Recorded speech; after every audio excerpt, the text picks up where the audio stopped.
Morning friends. तो आज पहली क्लास स्टार्ट कर रहा हूँ। मेरा नाम सरस यादव, नाम लीजिए सरस यादव।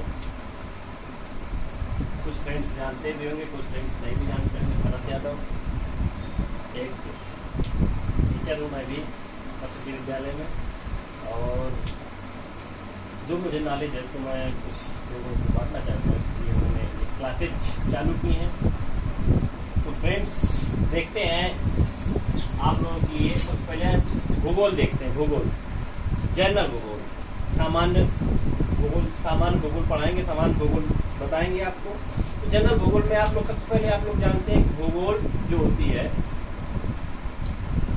अधिकतर दो तरह की पढ़ाई जाती है। एक होती है आपकी भारत का भूगोल, एक होता है विश्व का भूगोल। तो भारत का भूगोल भी पढ़ाएंगे, विश्व का भूगोल भी पढ़ाएंगे। उससे पहले भी एक टॉपिक आता है जो बहुत इंपॉर्टेंट टॉपिक आता है, भूगोल के अंतर्गत ही आता है। उस टॉपिक को कहते हैं ब्रह्मांड या सौर मंडल। क्योंकि विश्व भी हमारा सौर मंडल में आता है, हमारा भारत भी हमारे सौर मंडल में आता है, हमारी पृथ्वी भी हमारे सौर मंडल में आती है। अगर ब्रह्मांड न हो तो हमारा सौर मंडल न होगा, हमारा सौर मंडल नहीं होगा तो हमारा विश्व नहीं होगा, हमारा विश्व नहीं होगा तो हमारा भारत नहीं होगा, तो हमारा भारत नहीं होगा तो भूगोल किसका पढ़ेंगे? क्यों फ्रेंड्स, है ना? तो इसीलिए सबसे पहले हम भूगोल में हम सबसे पहले चालू करते हैं सौर मंडल या ब्रह्मांड। सबसे पहले ब्रह्मांड के बारे में बात करते हैं।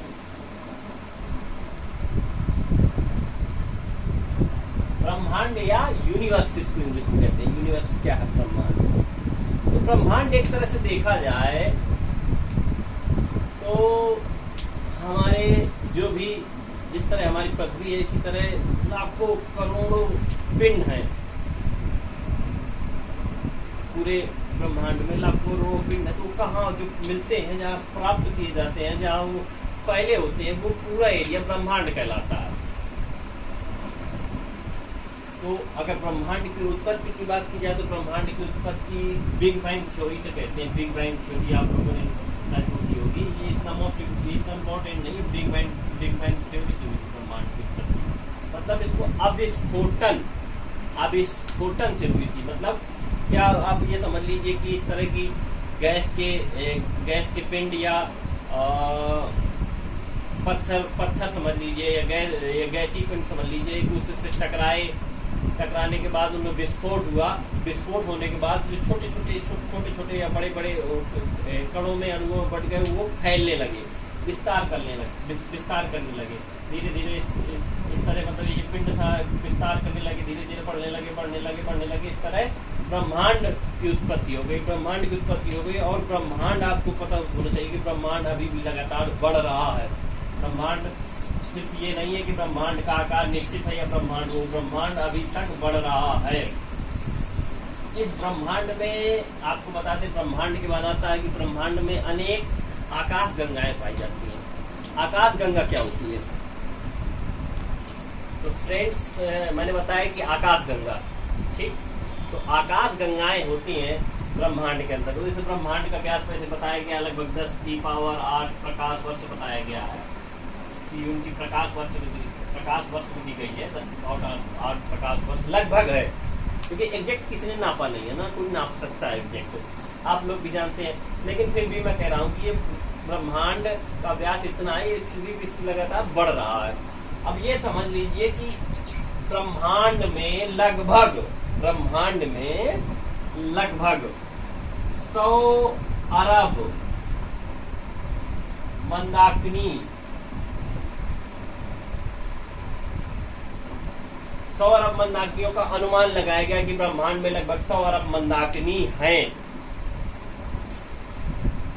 अब मैं आपको बताऊंगा कि 100 अरब मंदाकिनी कितनी हो सकती हैं, और एक मंदाकिनी में कितने तारे समूह हो सकते हैं, और एक जिस तरह का हमारा सौर मंडल है, जो हमारा सौर मंडल है, उस तरह के कितने लाखों करोड़ों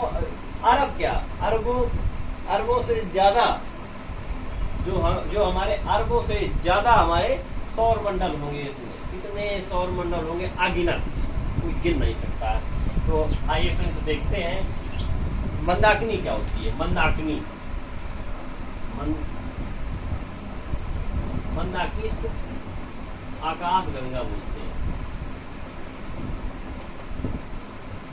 आकाश गंगा क्या होती है?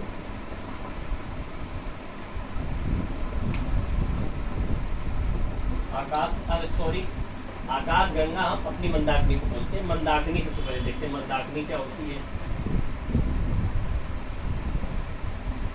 मंदाकिनी या आकाश गंगा एक ही चीजें हैं, दोनों को एक नाम से जाना जाता है। मंदाकिनी क्या होती है सबसे पहले देखा जाए तो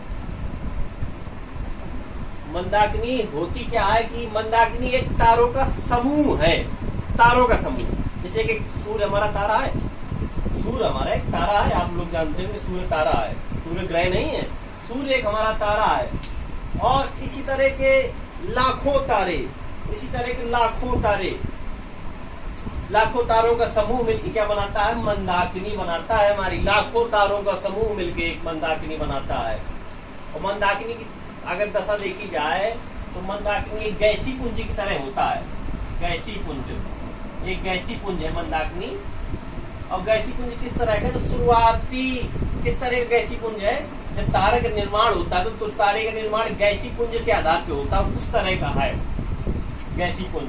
मतलब शुरुआती तारे के निर्माण का शुरुआती दौर जो गैसी पुंज के आधार पर होता है, उस तरह का है ये मंदाकिनी। ठीक, इस तरह के तारों का समूह होता है मंदाकिनी।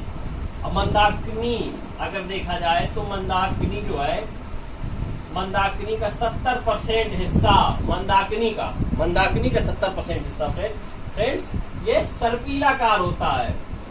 सर्पिलाकार। अब सर्पिलाकार तो आपको बताने की जरूरत नहीं कैसा होता है सर्पिलाकार।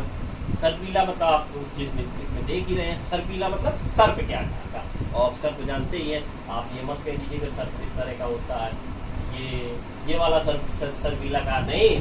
सर्प जब चलता है तो इस तरह से चलता है, आप लोगों ने देखा होगा। तो इस आकार की मंदाकिनी का जो आकार होता है वो 70% सर्पिलाकार होता है। ओके, अब आपको ये बता दें कि अब जब ब्रह्मांड में आप लोग भी रहते हैं, हम भी रहते हैं ब्रह्मांड में, हमारी पृथ्वी भी ब्रह्मांड में स्थित है, हमारा सूर्य भी ब्रह्मांड में स्थित है, हमारा सौर मंडल भी ब्रह्मांड में स्थित है। तो फ्रेंड्स हमारी भी आकाश गंगा होगी, मंदाकिनी होगी, जिसमें हमारा सूर्य स्थित है, क्योंकि सूर्य तो एक तारा है। तो फ्रेंड्स हमारी जो आकाश गंगा है उसका नाम है दुग्ध मेखला। क्या नाम है? दुग्ध मेखला।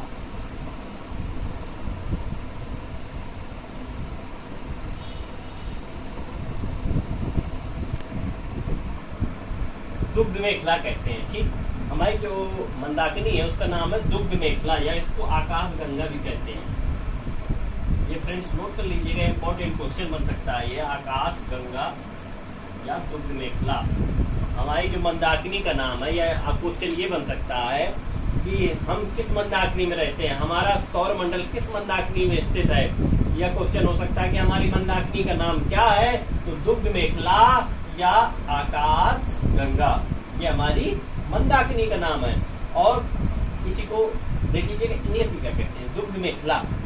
दुग्ध से इसी से बन जाएगा, दुग्ध मतलब मिल्क होता है ना, मिल्क होता है, ये हो गया मिल्की। और मेखला, मेखला का मतलब एक तरह से होता है एक श्रेणी, एक, हम उसको श्रेणी क्या कह सकते हैं, चलता हुआ रास्ता, उसको मिल्की वे।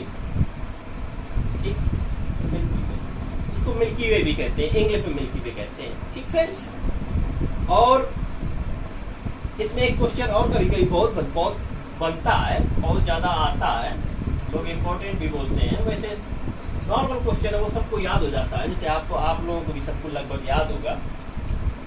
तो ये क्वेश्चन है कि हमारी जो मंदाकिनी है, इसकी जो सबसे नजदीकी मंदाकिनी कौन सी है। ठीक, हमारी मंदाकिनी जो है, हमारी मंदाकिनी आकाश गंगा हो गई। और आकाश गंगा सबसे नजदीकी मतलब पड़ोसी, जैसे कि आपका घर होता है, आपके घर में पड़ोसी तो बहुत लोग होते हैं, जो आपके सामने रहता है वो भी पड़ोसी होगा, आपके बगल वाले घर के 2 घर छोड़ के वो भी पड़ोसी होगा, मोहल्ले वाला होगा। ठीक, लेकिन सबसे नजदीकी कौन है? ठीक, मतलब जो सबसे जस्ट बगल वाला हो, उसको सबसे नजदीकी बोलते हैं। तो हमारे आकाश गंगा जो है हमारी, मतलब हमारी जो मंदाकिनी है, उसकी सबसे नजदीकी मंदाकिनी कौन है? वो है देवयानी। क्या है? देवयानी। देवयानी। अब जब हमारी मंदाकिनी का नाम आकाश गंगा है तो भाई उसकी बहन हुई है देवयानी, तो उसका नाम भी कुछ धार्मिक ही होगा, दैवी ही होगा। तो ये समझ लीजिएगा आकाश गंगा, उसका नाम है देवयानी। ठीक। अब इसके बाद एक क्वेश्चन और पूछता है कि जो नवीनतम ज्ञात मंदाकिनी कौन सी है? क्योंकि मंदाकिनी तो भाई कितनी है, मंदाकिनियां 100 अरब मंदाकिनियां आपको बताइए। ठीक। 100 अरब में कुछ ज्ञात हैं, कुछ अज्ञात हैं, कुछ के बारे में भी जानकारी नहीं हो पाई है। वैज्ञानिक लगे हुए हैं, वैज्ञानिक ढूंढ रहे हैं, लेकिन फिर भी नहीं मिल पाई है। लेकिन जितनी मंदाकिनियां हमको मिल चुकी हैं, जितनी मंदाकिनियों के बारे में हमारे वैज्ञानिक खोज कर चुके हैं, उन मंदाकिनियों में सबसे नवीनतम ज्ञात मंदाकिनी कौन सी है? सबसे नई मंदाकिनी कौन है? जिसको हमारे वैज्ञानिकों ने, हमारे जो रिसर्चर्स हैं, जो हमारे यूनिवर्सल रिसर्चर्स हैं, स्पेस रिसर्चर्स, सॉरी फ्रेंड्स थोड़ा वो हो गया तो डिस्टर्ब हो गया। मैं बता रहा था आपको कि जो हमारे यूनिवर्सल रिसर्चर्स हैं तो वो लगातार खोज करते रहते हैं मंदाकिनियों की, और या कौन सी मंदाकिनी है, कौन सा तारा है, कौन सा वो है। ग्रहों की भी आपने सुना होगा कि इस समय इस मतलब ग्रह की खोज ज्यादा हो रही है, जो पृथ्वी के समान ग्रह हो जिसमें जीवन संभव है, इसकी खोज बहुत ज्यादा हो रही है। तो हमारे जो रिसर्चर है खोज करते रहते हैं। तो उन्होंने जो नवीनतम जो मंदाकिनी की खोज की है उसका नाम है ड्वार्फ मंदाकिनी। ड्वार्फ मंदाकिनी उन्होंने इसकी खोज की है। तो अगर क्वेश्चन बन जाए कि जो हमारे ब्रह्मांड में या हमारे यूनिवर्स में नवीनतम ज्ञात मंदाकिनी कौन सी है, नवीनतम खोजी हुई मंदाकिनी कौन सी है, तो ड्वार्फ मंदाकिनी है। Okay friends.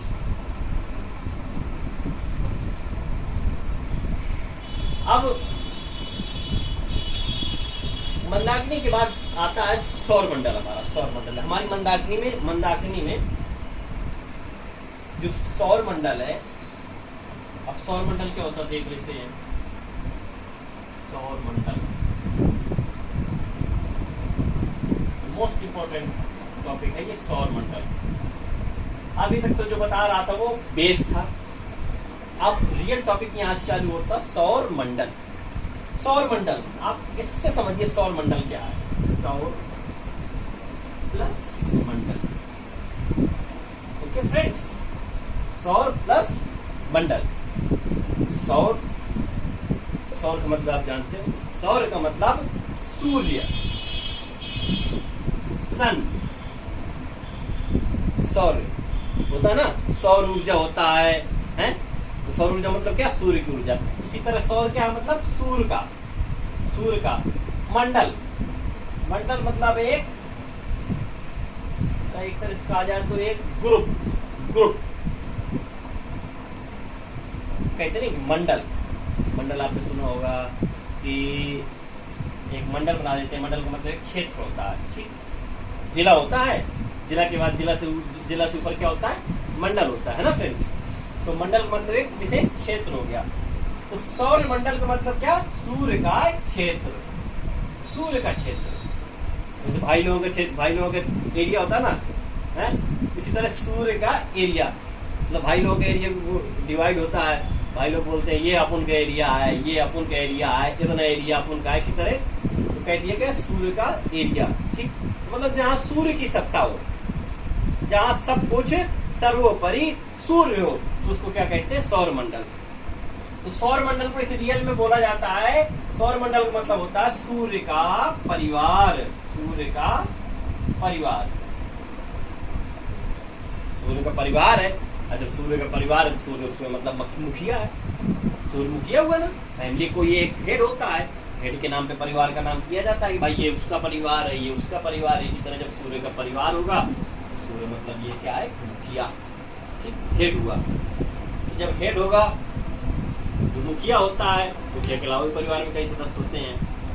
मुखिया दादाजी हो गए, दादाजी के बच्चे हुए, ठीक, दादाजी के लड़के हुए, उनके बच्चे हुए, और दादी हो गई, बुआ हो गई। तो मतलब कहा जाए एक तरह से तो सूर्य का परिवार होता है, उसी तरह सूर्य के परिवार में भी कई वो हैं। तो फ्रेंड्स, सूर्य का परिवार, अब सूर्य का परिवार होगा तो पूरे सूर्य के बारे में भी पढ़ेंगे, सूर्य के परिवार के बारे में पढ़ेंगे। सूर्य के परिवार में कौन कौन से सदस्य आते हैं, उन सदस्यों के नाम, सदस्यों की विशेषताएं, मतलब सूर्य के परिवार में ग्रह आते हैं, आप लोग जानते हैं ग्रह होते हैं, उपग्रह होते हैं, तो सब के बारे में पढ़ेंगे और उनके बारे में अध्ययन करेंगे, उनकी विशेषताओं के बारे में अध्ययन करेंगे। वो नेक्स्ट वीडियो में करेंगे, क्योंकि आप लोग जानते हैं कि वीडियो बड़ा हो जाएगा, थोड़ा आप लोगों को भी बोरियत फील होती है, इसीलिए आज इस क्लास में इतना ही। अगले वीडियो में आपको सौर मंडल के बारे में, सूर्य के परिवार के बारे में, सूर्य के सौर मंडल में जो ग्रह आते हैं उनके बारे में, उपग्रह आते हैं उनके बारे में, क्षुद्र ग्रह होते हैं उनके बारे में, उनकी गतियों के बारे में, सभी के बारे में पूरा डिस्क्राइब किया जाएगा। आज के लिए इतना ही। तो आज के लिए इतना ही मित्रों, धन्यवाद, थैंक यू। और पढ़ते रहिए, एंजॉय करते रहिए, टेंशन मत लीजिए, पढ़िए तो एंजॉय के साथ पढ़िए। Thank you.